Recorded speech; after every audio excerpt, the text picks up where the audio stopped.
CBI पर क्यों उठे सवाल? नीट छात्रा मामले में बड़ी लापरवाही। नीट छात्रा मामले में सीबीआई पर एक बार फिर से सवाल खड़े हो गए हैं। सवाल यह भी कि आरोपी को बचाने की कोशिश आखिर किसने की।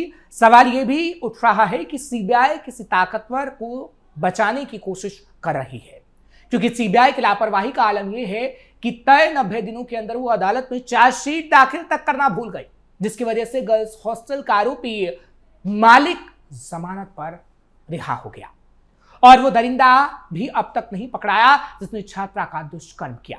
ऐसे में बेबाकी से सवाल तो पूछना बनता है कि अब सीबीआई आगे क्या करेगी। नमस्कार, कैपिटल टीवी का खास शो विवाद सवाल देख रहे हैं आप। मैं हूं आपके साथ हर्ष भारद्वाज।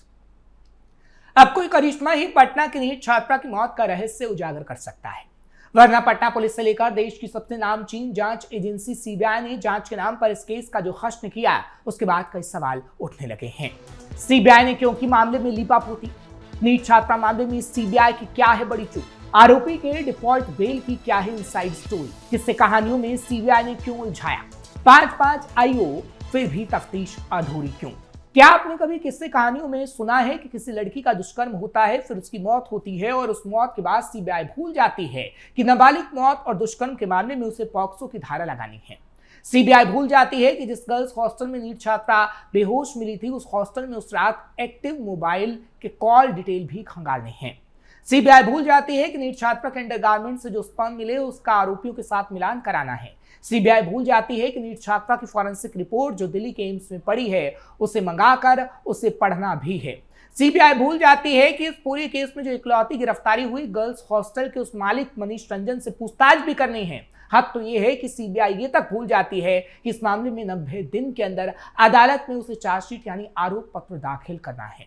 लिहाजा भुलक्कड़ सीबीआई की इस सबसे बड़ी भूल का अंजाम ये होता है कि गर्ल्स हॉस्टल का मालिक मनीष रंजन अपने आप जमानत पाने का हकदार हो जाता है और बड़ी आसानी से जेल से बाहर भी आ जाता है। सीबीआई की गलतियां, इत्तेफाक या बयां कर रही असलियत। इस एक केस में की गई गलतियों की तमाम गलतियां शायद ना इत्तेफाक है, ना गलती, ना लापरवाही और ना ही इतनी बड़ी जांच एजेंसी का नौसिखियापन। तो फिर आप पूछेंगे कि भला सीबीआई खुद इस बेशर्मी के साथ अपनी भद क्यों पिटवाएगी? तो आपके इसी सवाल में ही तो सवालों का जवाब है कि आखिर नीट छात्रा के कातिल को कौन और क्यों और किस लिए बचाने की कोशिश कर रहा है। वो कौन है जो इतना ताकतवर है कि पटना पुलिस से लेकर सीबीआई की 5-5 अलग अलग टीमों के हाथों से जांच गुजर गई, पर क्या मजाल जो कोई भी टीम या जांच अधिकारी सच के करीब जाने की हिम्मत दिखा पाता। पहले दिन से लेकर अब तक पटना पुलिस से लेकर सीबीआई तक इस केस में हर पल हर मोड़ पर गलतियां की गई। अब सचमुच पटना में सत्ता के गलियारों में जो चर्चा आम है उस पर अब यकीन होने लगा है। चर्चा ये कि ये केस कभी इसलिए नहीं खुल पाएगा क्योंकि इसके पीछे सत्ता के करीबी एक बड़े ताकतवर शख्स का नाम है, ऐसा खबर है, यानी सूत्रों के हवाले से ये जानकारी मिली। फिलहाल ऐसा है या नहीं ये तो जांच का विषय है, क्योंकि सीबीआई अपनी बचकानी जांच की हरकतों से इन चर्चाओं पर हकीकत की मुहर लगाने में जुटी है। डिफॉल्ट बेल आरोपी के साथ सीबीआई। बिहार की राजधानी पटना में शंभू गर्ल्स हॉस्टल है। ये वही हॉस्टल है जहां 6 जनवरी को नाबालिग नीट छात्रा बेहोशी की हालत में मिली थी, फिर 3 दिन अस्पताल में उसका इलाज चला और आखिरकार 11 जनवरी को उसने दम ही तोड़ दिया। और मनीष रंजन उसी शंभू गर्ल्स हॉस्टल का मालिक है, जिसे पटना पुलिस ने शुरुआत में ही गिरफ्तार कर लिया था। तब से मनीष रंजन पटना के बेऊर जेल में बंद था। इस दौरान उसने जमानत पाने की तमाम कोशिश की, लेकिन अदालत ने उसे जमानत देने से इनकार कर दिया। पर अब इस केस में गिरफ्तार इकलौता मनीष रंजन भी जमानत पर रिहा हो गया है। जानते हैं कैसे? अदालत ने मनीष रंजन को जमानत नहीं दी, बल्कि जिस जांच एजेंसी सीबीआई को पुख्ता सबूतों के साथ उसे जेल की सलाखों के पीछे रखना जिम्मेदारी थी, उसे सीबीआई की जाने अनजाने मिली कृपा से मनीष रंजन आजाद हो गया। मनीष रंजन को जमानत पाने के लिए अदालत से बहस तक नहीं करनी पड़ी, क्योंकि सीबीआई ने उसकी नौबत ही नहीं आने दी। लिहाजा डिफॉल्ट बेल की कृपा के सहारे मनीष छूट चुका है। मनीष रंजन अपने आप जमानत पर बाहर कैसे? पुलिस में भर्ती होने वाला नौसिखिया पुलिस अफसर भी इतना तो जानता ही होगा कि हर केस में 90 दिन के अंदर अंदर उस केस से जुड़ी चार्जशीट यानी आरोप पत्र अदालत में दाखिल करना होता है। इस चार्जशीट की बुनियाद पर आरोपी या आरोपियों के खिलाफ आरोप तय होता है, फिर उन पर उन्हीं आरोपों से जुड़ी धाराओं में मुकदमा चलता है। इसी चार्जशीट के आधार पर फिर मुकदमे का फैसला होता है। अब अगर 90 दिन के इस मियाद में देश की कोई भी जांच एजेंसी चार्जशीट दाखिल नहीं कर पाती तो इसका सीधा सा मतलब ये हुआ कि जिस आरोपी को जांच एजेंसी ने पहले से ही पकड़कर जेल में डाला हुआ है उसके खिलाफ कोई आरोपी नहीं है। अब जब आरोपी के खिलाफ आरोपी नहीं है तो फिर उसे जेल में कैसे रखा जा सकता है। इसलिए कानून कहता है कि जांच एजेंसी को 90 दिन के अंदर चार्जशीट दाखिल करनी है। अब सोचिए, एक पूरा केस जिस एक चार्जशीट पर खड़ा होता है वही चार्जशीट नीट छात्रा के केस में सीबीआई तय मियाद यानी 90 दिन के अंदर दाखिल करना ही भूल गई। अब जब आरोप पत्र है ही नहीं तो 90 दिन से ज्यादा आरोपी को जेल में कैसे बंद रखा जा सकता है। बस इसी वजह से मनीष रंजन अपने आप जमानत पर बाहर आ गया। कहने को कहने वाले कह सकते हैं कि शायद सीबीआई चार्जशीट दाखिल करना भूल गई, पर सीबीआई के जिस जांच टीम में इतने लोग शामिल हों, जिसके पास अपना वकील हो, वो भला इतनी अहम बातें कैसे भूल सकता है। ये सवाल बड़ा है और बेबाकी से इसलिए पूछ रहे हैं। अनजाने में तो ये कतई नहीं हो सकता। तो क्या सीबीआई ने जानबूझकर मनीष रंजन को रिहाई का परवाना थमा दिया? पर क्यों? तो क्या सचमुच सत्ता के गलियारों में जारी है चर्चा सच है कि इस केस के पीछे किसी बड़े रसूखदार और ताकतवर शख्स का नाम है? सीबीआई ने केस का कत्ल किया। अभी तो आपने सिर्फ बानगी भर सुनी।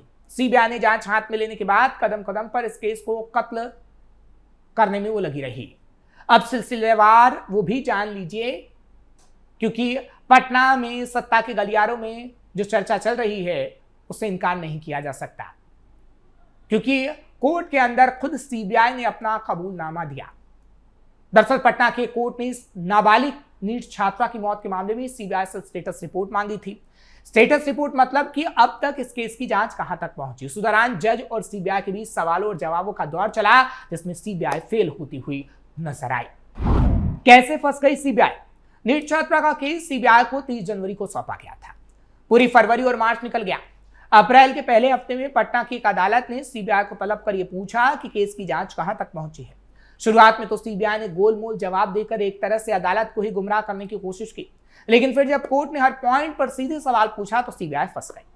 कोर्ट ने पूछा कि नीट की जिस छात्रा के साथ दुष्कर्म हुआ फिर कत्ल हुआ वो नाबालिग थी, लेकिन सीबीआई किसी दस्तावेज या एफआईआर में पॉक्सो एक्ट के तहत धारा क्यों नहीं लगा पाई?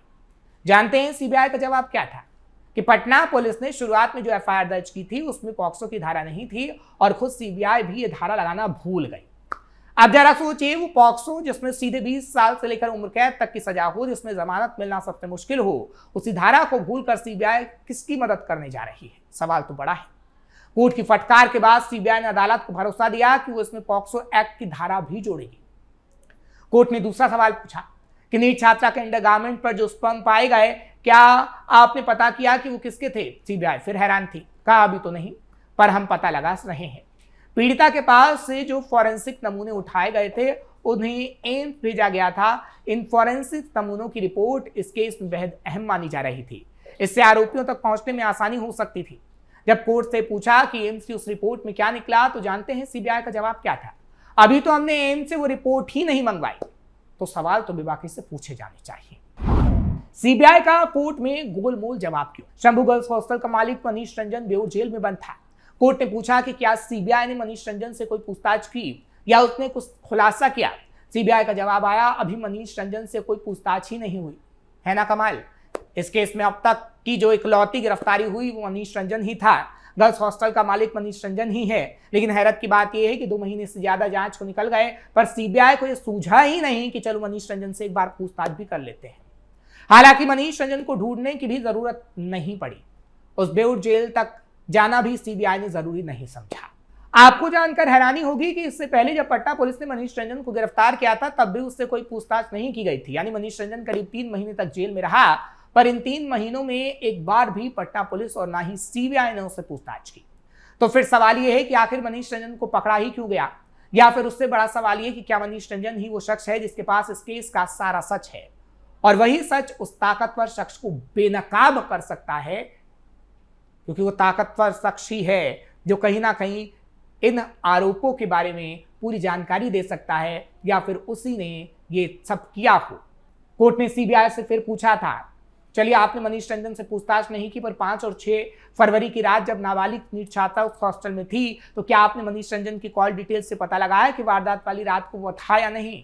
मनीष रंजन समेत कई संदिग्ध के कुल 8 मोबाइल आपकी कस्टडी में हैं, तो क्या मोबाइल टावर से उनके लोकेशन की जानकारी मिल पाई?